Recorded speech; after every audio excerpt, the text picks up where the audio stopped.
coming. My name is Jessica. I'm the new unit coordinator over in the Center for Undergraduate Research, for those of you who have not met me. Thank you for coming to our conference today, or our workshop today. Today we have Ken and Micah that are going to be presenting for us.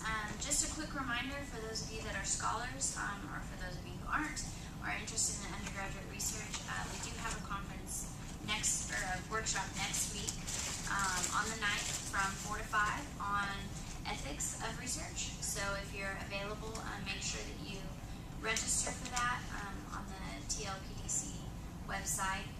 If you need help with that, just come see us after here and we'll help you register for that. Ken and Micah are here from the TLPDC, Technology, Learning, and Teaching, Learning, and Professional Development. And they have a newly changed name. That's a mouthful, but go ahead and help me by welcoming them. Thank you. We are so glad to be here today. And as Jessica said, we're from the TLPDC. It used to be the TLTC, and it was Teaching, Learning, and Technology Center. Now it's Teaching, Learning, and Professional Development Center. So we are all having a hard time with calling ourselves the right thing.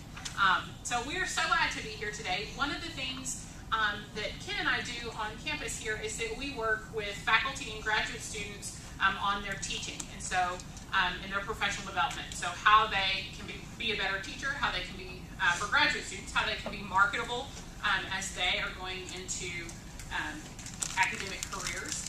And so that's what we're here to talk to you about today. Not necessarily that you have to go into an academic career, but just knowing that you are involved in research and that you are potentially looking at grad schools and furthering your education. Some of the things that are different for you than would be for just a normal run-of-the-mill kind of job, if that makes sense. So one of the first things that we are going to talk to you about today are CVs. Does everybody know what a CV is, a curriculum vitae? Yes? So what's the difference between a CV and a resume? The CV more goes along the lines of what your research projects that you've worked on, helps culminate some of the equipment that you work with, unlike a resume. A resume is kind of the one over the world. The CV focuses in more on your research part that you're trying to go into. Yeah, exactly. So a resume is kind of a short, quick little look at you, a glimpse. A resume is typically 2 pages. I think any more than that, they tell you they're not going to look at it. Y'all, some CVs, we were trying to find CVs to show you examples of, and they can be like 20 pages. Yours probably aren't to that stage yet, but they can be. So a CV is definitely longer. And what was your name? Glenn. As Glenn said, a CV is your chance to highlight some of your research and some of the more discipline-specific things that you're doing. What other differences are there that you know of between a CV and a resume? I mean, a CV is more geared towards academic jobs, as opposed to a resume that's just more, regular coming out of college. Sure. So a CV may be geared more towards academia, more towards an educational bent, whereas a resume, I think we tend to think business. We think marketing or something like that. So definitely, it is kind of more that educational or research-based appeal. I'll also say that I think it can depend on what profession you're in. I know, like, my mother isn't necessarily in academia, but she's in an education-based field, and so she does a CV as opposed to a resume. What else? What are some things that you would put on a resume? Has anybody turned one in for a job? What did you put on yours? Sorry, I've done the CV, but not a resume. Not a resume? Okay, so we'll get back to you. Anybody done like a resume? Yes, ma'am. I did CV. A CV too? Well, good. So we may be just preaching to the choir here. Yes, ma'am. Resume, work history, the time you worked there, the duties that you did, the business contact information, references. Okay. Okay. So some of the specifics of what you've done. Yes, ma'am.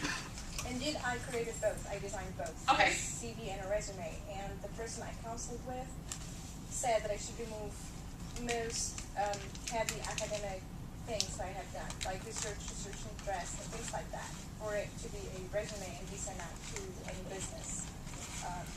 any business.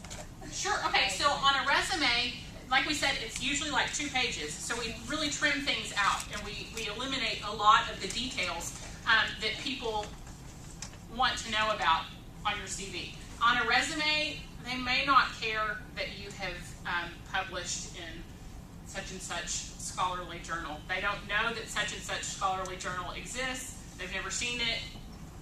Not so much. They just want to know that you're the expert and you've given a presentation. Something like that. One thing that we see on resumes that we don't really see on CVs is at the top, something like an overview or goals or objectives, and which for a resume is when you're, if I was going for a marketing position, then it would be to obtain the, position of head market person. I'm not a marketing major. I don't know. I'm making up words as I speak. But anyways, that you would set your objective, why you are applying for this job, what the goals are for your resume. Does that make sense? Whereas a CV, what we're doing is we're highlighting our education. We're highlighting our experience.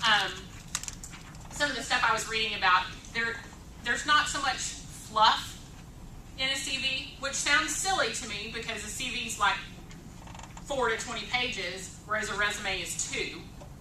How do you not have fluff?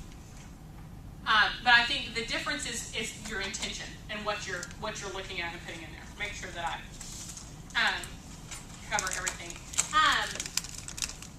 The thing about a CV too is that your credentials and your education, your experiences, those are speaking for themselves. You're not explaining in your CV if you list a paper or you list a presentation. You're giving the title, but you're not saying, well, I gave a 20-minute speech and I was fantastic and everybody commended me. You're just saying the name of the presentation, the date, and the conference. So these things have to speak for themselves. We'll talk a little bit about formatting and some of that stuff in a minute. And one of the things that we want to do today too, we've brought some examples. We're going to look at them and we're going to talk about them and really get into it. Because unfortunately, I think you'll find as you're dealing with these is that everybody's is going to look completely different. And that's okay. There will be certain qualifications or certain classifications or whatever that you're going to have that are universal. But everybody's is going to be specific and individualized. So, gave you here a handout and are talking about some of the necessary components of a CV. So, forgive me as I just kind of go over some of these, but we want to make sure that we're really clear about what it is that we're including and what we mean by different things, because sometimes depending on how you define something, you can put it in different places, okay? So everybody knows you need to put your contact information on there. It needs to be at the top of the page. They've got to know who you are, where to get you. This is something that's different from a resume, but your education needs to be very first. That is one of the most important things, because what you're saying is you are experienced in this field. You have scholarly experience, you are educated. That's not always as important on a resume, where sometimes your experience outweighs that classification, or they may not even care if you have a degree. Most times they do care, but that's not the focus. On a CV, that needs to be listed first. One thing to consider including on that, especially for you, how many of y'all are writing a thesis or doing something like that in your undergrad? Okay, that is unique. That is not something that everybody does. So that's something to figure out how you can include and how you can work that in. Not with like star, look, I'm amazing, but how you can tag that line in. One thing I've seen people do is they'll so you list your schools, your degree and the school that it was from, and then underneath maybe say thesis and list the title of your thesis. And that's definitely something to do for like your master's and then PhD work if you continue on to grad school.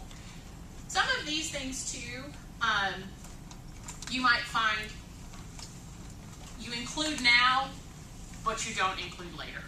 As you begin to gain more experience and you gain more depth to your CV, it's not going to be as important to include some of the filler that they say is not in there, but really kind of is. So your research experience, that's something that you want to include. What all do you think might qualify under research experience? Poster presentation. Poster presentations, definitely. Has to be more than just something that's intro. I'm sorry, It something has what? to be more than something that's just an introductory. If you did something that's one time, usually do not. Sure. It's something that you've done continually. Well, yes and no. I'm going to say it has to depend, it depends upon the level at which you're presenting. If you're doing a research paper in class, that does not count. Sorry. I know you put a lot of time into that research paper for class, but that doesn't count. If you did a research paper for class, but then you presented it at, I know that the Center for Undergraduate Research does a conference in the spring. If you presented that same research at that conference, that counts. So maybe you can get multiple uses out of a study. But so the research, it needs to be presented, or the presentation needs to be somewhere more than just your class. What else? Publications. Publications, for sure. Now, publications, something to remember there is you're not always going to be the first author, and that's okay. Anything that your name is on, list it. Okay? As you gain experience, hopefully you're gaining opportunities to do your own work and to be the first author. But I think know that it's okay for that to come later. What else? Being in a research lab. Being in a research lab, certainly. And Ken will talk a little bit about that in terms of how to format that and how to show that, but that's something to definitely include, that you have lab experience. What else might qualify with research?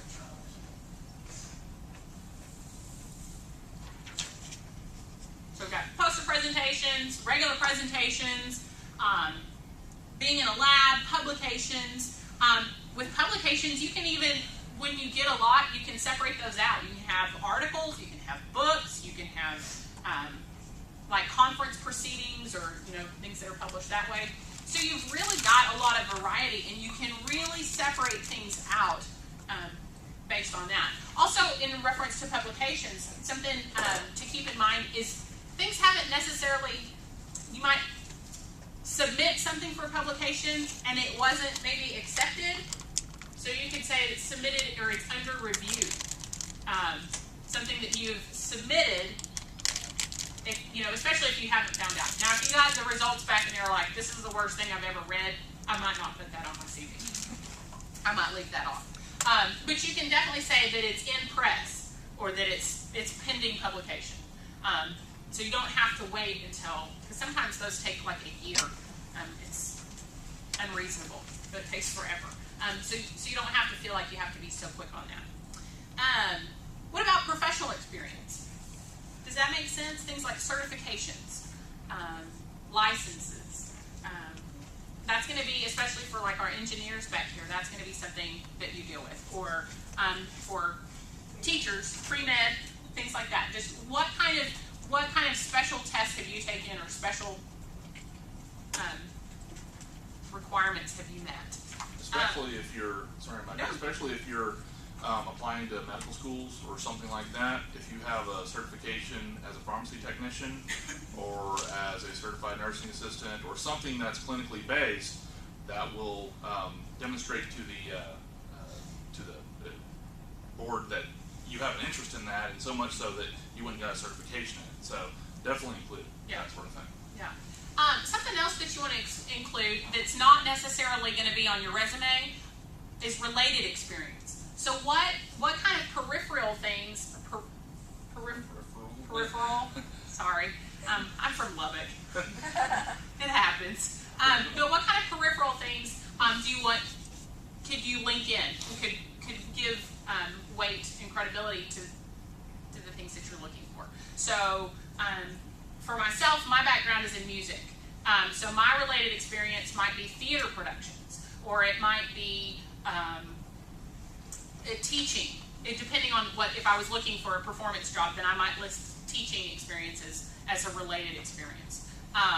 So my main point here is that you really have some wiggle room on how you define things and where you line them up.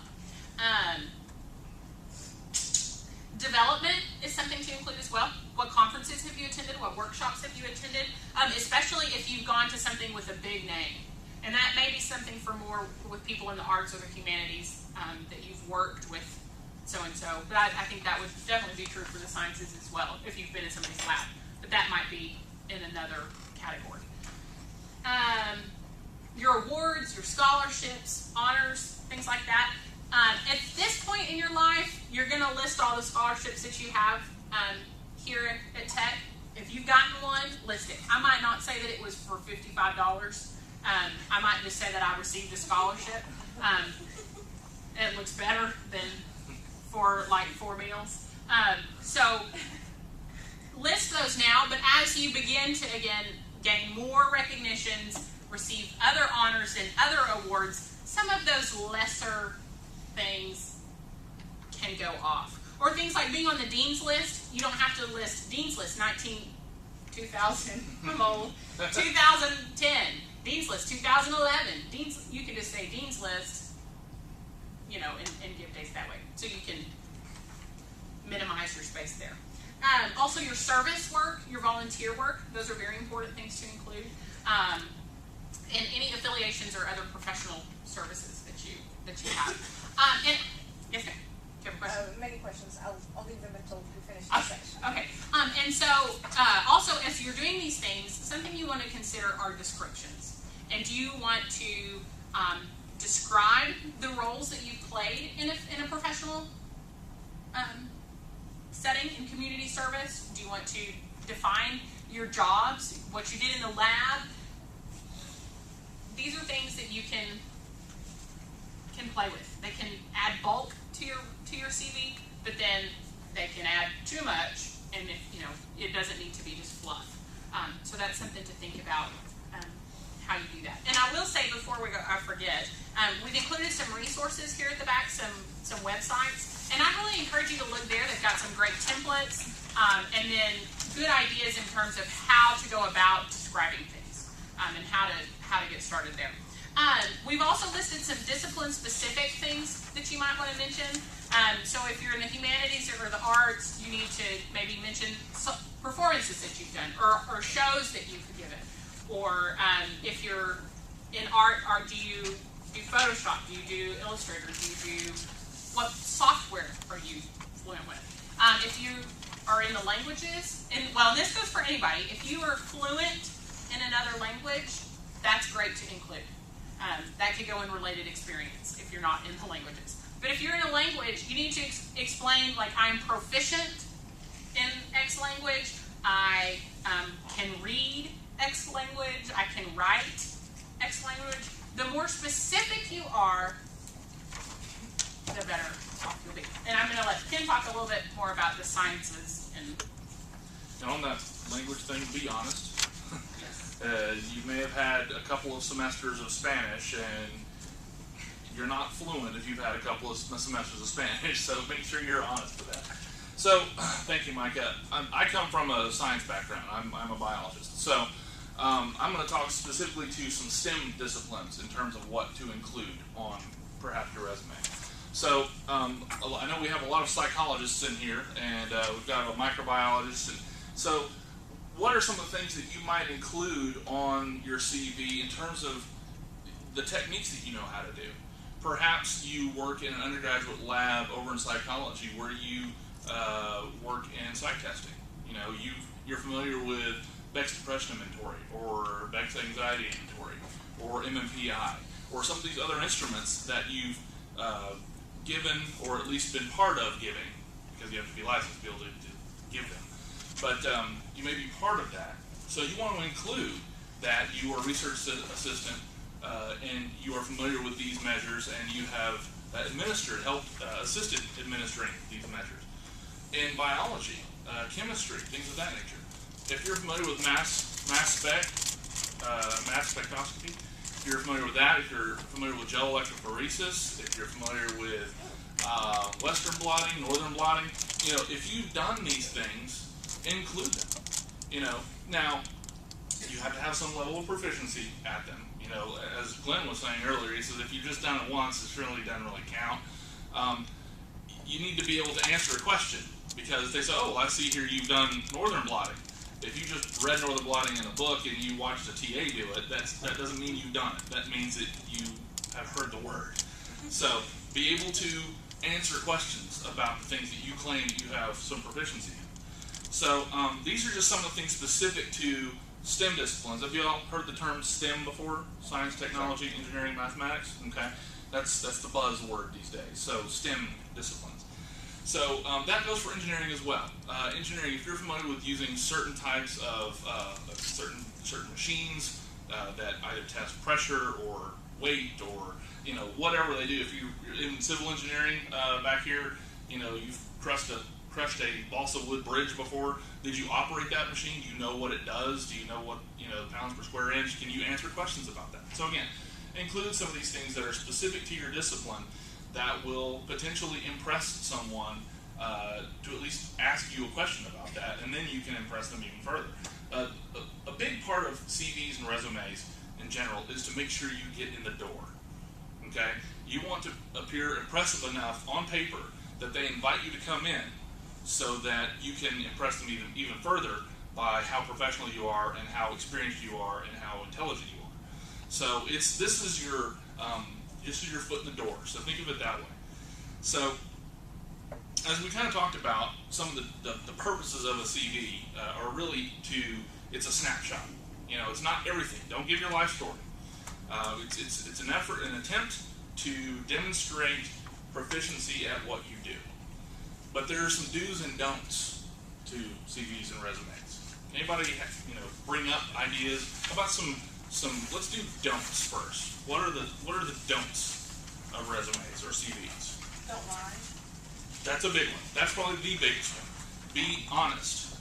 As I said before, if you claim expertise in something, they might ask you, and boy, are you going to look silly when you can't answer that question, or at least have an intelligent discussion about that. You may not be able to answer the question, but at least be able to have an intelligent discussion about it. Another don't. How about in terms of formatting? In terms of a don't. Do you want, how about white space? You all heard the term white space? Okay. You want it to be easy to read, right? So I brought my CV, and it will be included on there. And there's a lot there, and I'll hold it in light here. There's a lot there, but there's plenty of white space. It's got, it's not tiny font, and it's not just filled with text. If I used to interview people for jobs, and when I would see a resume or a CV that would come in, and it was difficult to read, I would set it aside and say, I'll get to that later. Sometimes you don't get to it later because you come across something else in the stack that looks really good. Okay? So be sure that you make it easy to read. Another don't. Anybody ever seen Legally Blonde? Pink scented, right? Don't do something cute and fancy. Use simple font. Use appropriately sized font. Professional, professional, like a linen type paper. If it's off-white or white, those things. Pink's a different story. Some of the don'ts. You want to stand out by your intelligence and your experience, not by how wild and wacky you are. Right? You can show that you're wild and wacky after you get the job. That's fine then. Okay, so we talked about not giving your life history. That's, as you do new things, old things will drop off, as Mike was talking about. So don't get too focused on that. So how about some of the do's?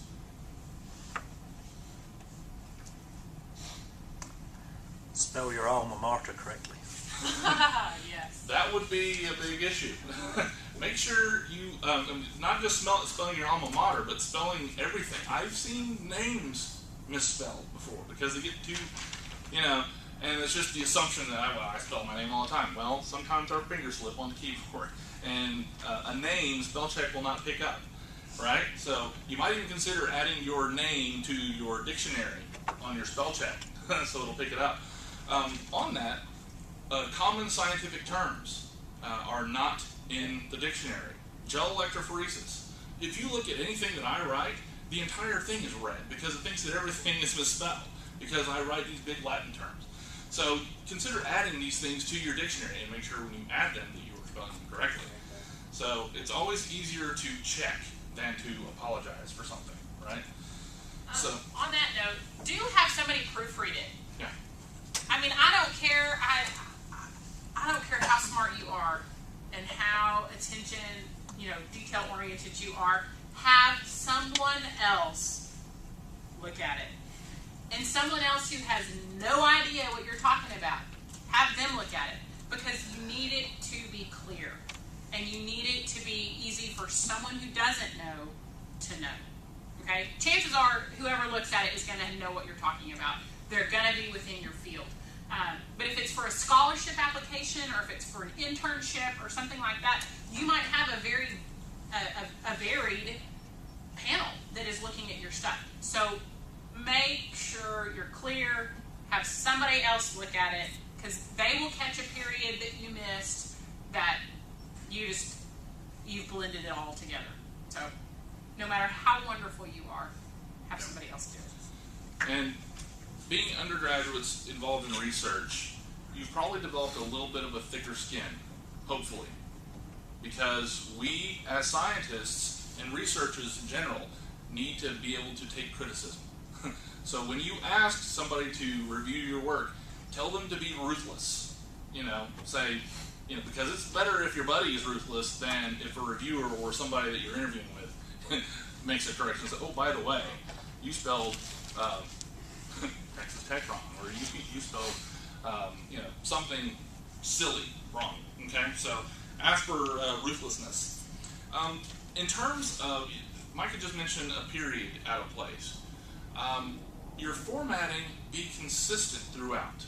If you use italics, if you use bold, if you use commas, if you say I worked at the TLPDC, comma, date to current, make sure that everything that you list, you have comma, date to current. Okay? Follow that throughout. If you put the job in italics, bold, and then the description of that in regular text, make sure that all of your jobs are italics, bold, and a description underneath that are the same.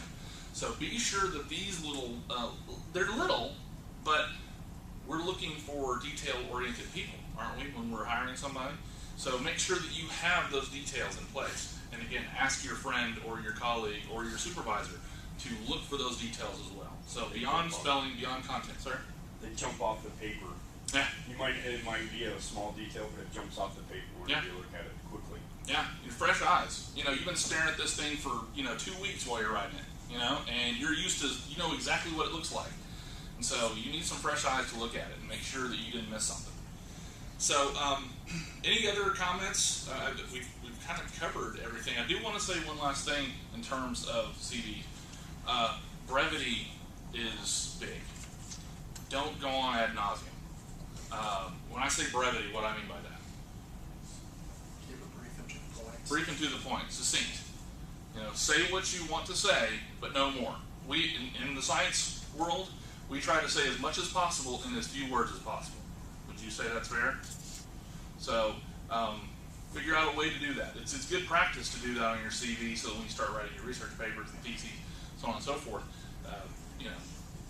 you can say say something that's 10 words worth in 5 words, if at all possible. So, Mike, do you have any more comments on CVs and resumes and stuff, so we can?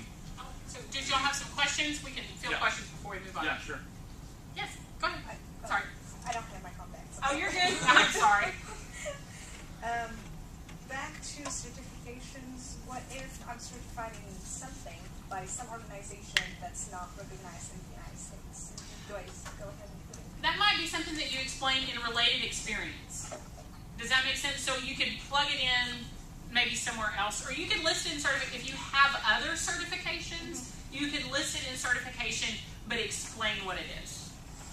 Because if it's not something saying like QRST, I don't know what QRST is. You know what I mean? So Okay. explain what it is. Yeah, just like anything else, define and then abbreviate. You know, polymerase chain reaction, parentheses, PCR. Okay. You know, make sure, or if you have a, I forgot what the pharmacy certification, CPHT, Certified Pharmacy Technician, right? Certified Pharmacy Technician, parentheses, CPHT. So, and that way, if it's, you know, international, it's defined. Okay. The other thing, back to the probably related experience in professional or whatever it is, professional service.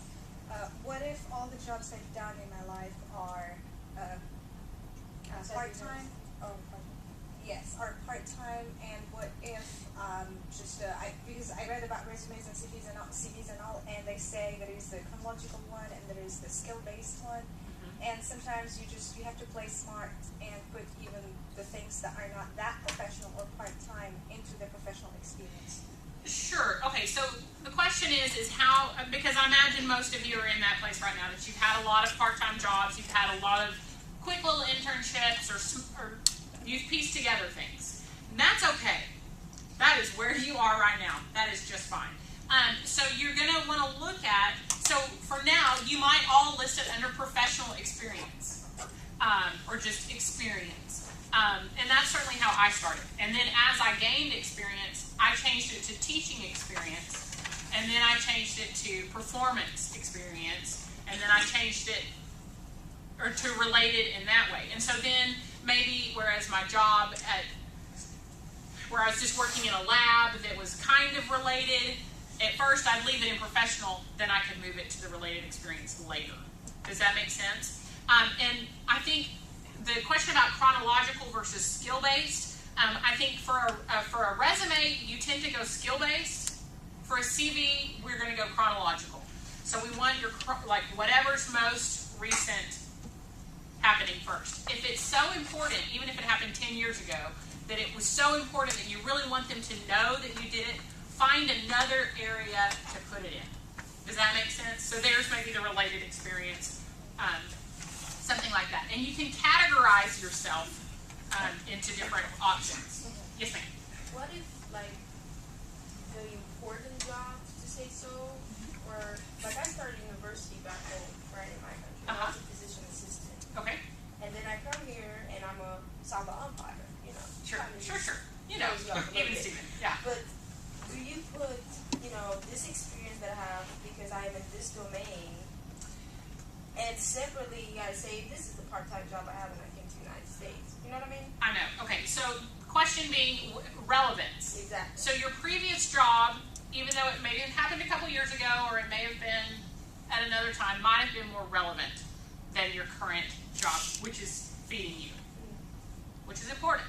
As long, I mean, you need to have that job on there somewhere. I have worked many part-time jobs, you know, Christmas jobs or whatever. I don't put those on anymore, but I can show consistent experience. At the same time, if it's not something you want to put on there, like I don't want them to know I worked at Sonic, then don't put it on there. That's okay. The fact that you're in education, that you are currently working on a degree right now, that's okay. It's okay. I think they're going to understand that you are in school. They're not expecting you to have a full-time job right now. Does that make sense? But at the same time, if it's something like you're an umpire, or so you've had to travel a lot, or you've gained some really good experience in breaking up fights, you know, whatever, if it can be related in some way, then I think showing it in related experience or other professional experience, you could, semantics, y'all. It's all in your language. It's all in the words that you use. And it's important to include those, what I used to, pardon the phrase, I used to call them McJobs. You know, where it fed me while I was in the process of one of my 27 degrees, right? So you need to include those because that demonstrates to whoever is interviewing you that you can balance, that I can handle 12 hours of school or 15 hours of school and have a part-time job. It says that I have skill sets outside of what I'm interviewing, for what I'm interviewing. So definitely include those. But like Micah said, you can always consider those, put them in other or miscellaneous or some sort of other category. It's when you don't have much. If you drop jobs that you've had, you have gaps, and then you have to start explaining gaps. Right, and that's true. And you don't want to have to explain gaps. And that's one thing where, like, if you're in school and other things are happening, you can kind of fill that in. But between your undergraduate career, so when you all graduate here, and if you take some time off and then you start your master's degree, then I'm going to want to know what happened between 2012 and 2014. And if you don't include that, I think, yeah, what happened? What happened? Exactly. But in one thing too, in showing your varied experience, you also don't want it to look, it's important to show that you have different skills, but you also don't want it to look like you are uncommitted. And so you worked this job for 20 days at Christmas, unless you say seasonal help. Right. You know, you want them to see continuity, and you can see that. For the sake of time, I think we better. I think we should. If y'all have questions offline, after we finished, then we'd be happy to address those questions. But we do want to move to the next section regarding conferences. So, first of all, who's been to a conference, an academic conference in your discipline in here? Okay, a couple, 3, 4. Okay, so about 4 people. Can somebody describe to me what that was like? Describe, how many people were there? Was it at a university? What was the feeling at that place? At first, overwhelming. Overwhelming? Okay. Yeah. Still small. Right. Just because you're between so many like PhDs and doctors and other very important people that have like a lot of money, and there you are. And you're like, oh my god. Right. Yeah. Did it kind of look something like this, and in the various little lecture rooms? Was it one of those where it was one giant stage and everybody was in the room and everybody watched, or was there several what we call breakout conferences where the small rooms like this where undergraduates or graduate students or sometimes even faculty take turns presenting, and so it's your turn, you go up and you throw your thumb drive into the laptop and you bring it up, and has anybody ever been to anything like that? Yeah. It's a little bit of both. A little bit of both, yeah. So sometimes there's a general session and then there's breakouts. So general sessions where everybody comes in and collects, and there's maybe a keynote speaker or something, or a president's welcome if it's an organization type thing, and then everybody moves to their breakouts. So in my case for the biologists, there's the cell and molecular people over here, then you have the ecologists over here, and then you have the systematists over here. Micro people are over here. We always put micro people separate. Just kidding. Okay, so something like that. So would y'all agree that is kind of the situation that you find yourself in when you go to one? So why do we go to conferences? What's the purpose? Why do we go? Share your research. To share your research, yes ma'am? Network. To network, exactly. What are we generally doing? If we're going to participate in this conference, what are we either doing generally? It's either a poster presentation or a what? Paper. Or a talk, or an oral presentation, right? PowerPoint or keynote or Prezi or something of the sort. Okay, any other comments as to why we go to conferences? It's just very general professional development. Professional development. You learn how to conduct yourself around those people. Exactly. And mainly networking, I think I've met a lot of people in my area that have, like, they offer you jobs, or they offer you funding, or sponsorship, or, like, that's how I came to the States, through a poster that I presented in Europe, and someone decided to sponsor me to come here to school. Oh, good for you. So, It's an it's excellent a thing. very big thing, and especially how you present yourself, like, that's the most important thing. Yep. That's what I feel. Because you said you walk in, you're intimidated. There's everybody in the room's got 20 letters after their name, and Exactly. here's little old me, right? Yeah. I'm just here to talk about my poster on my research, right? So that's how you present yourself is huge. Okay, so we talked about giving oral presentations, giving poster presentations, and you just kind of outlined the importance of presenting. It it potentially could mean a job or funding or a different degree or some sort of advancement. One thing that is critical And I want to point that out. When you go to a conference, who are you representing? First, you're representing yourself.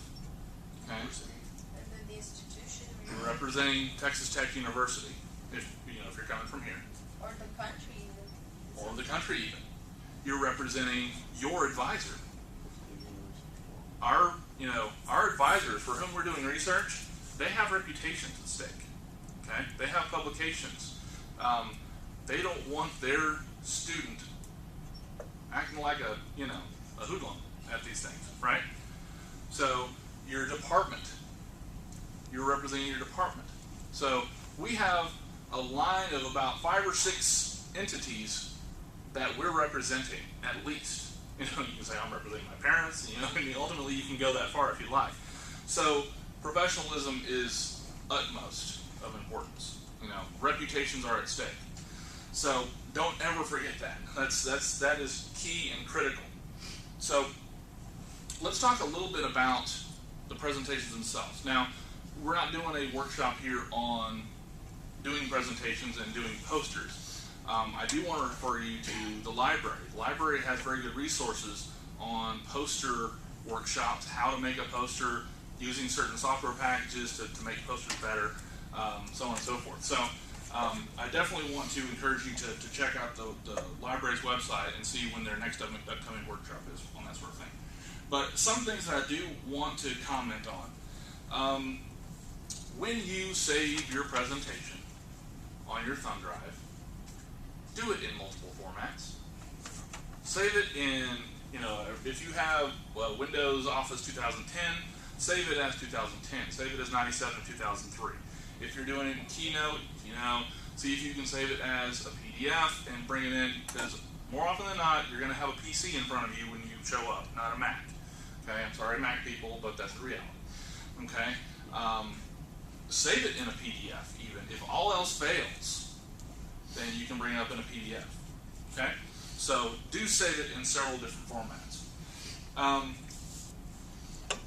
Be sure to test those formats before you leave on multiple computers. So take your thumb drive. You've only plugged it into your machine, right? Or maybe the lab machine. Give it to a friend. Plug it into his laptop. Plug it into her laptop. Make sure that no matter what, that thumb drive is going to be recognized and it will open the presentation. It may seem silly and trivial, but there's nothing that makes you want to toss your cookies like plug in a thumb drive and nothing happening. Fortunately, I can say that hasn't happened from experience, but I have seen it happen, and it's very unfortunate when it does. So that's a very good thing to do. So we talked about why do you go. What's wrong with this? Clarity. Yeah, clarity for sure. So one of my biggest pet peeves is when I, sometimes I judge posters and I walk by a poster and it's very well done and they've got this nice black title bar at the top and they've got all these different things and the research is really impressive. But it's just something that sticks out like a sore thumb. And they just went to YouTube, or not to YouTube, to Google, and they found a double T and they took that double T and they just slapped it on their thing and it looks like that. The bad one. Okay? Anybody know the difference between a vector image and a raster image? Have you ever heard those words? A vector image, when you search for these images, and there's actually a resource at Tech for getting these images, the correct ones. Vector images are scalable. You can stretch them and make them as big and small as you want. Sometimes they require special programs, but not always. A lot of times we'll build them in PDF so that you can use them as you wish. Vector images are not scalable. They are highly compressed, and if you stretch them, they'll look like that. Okay? Texas Tech, just like any other public school, corporation, has very strict guidelines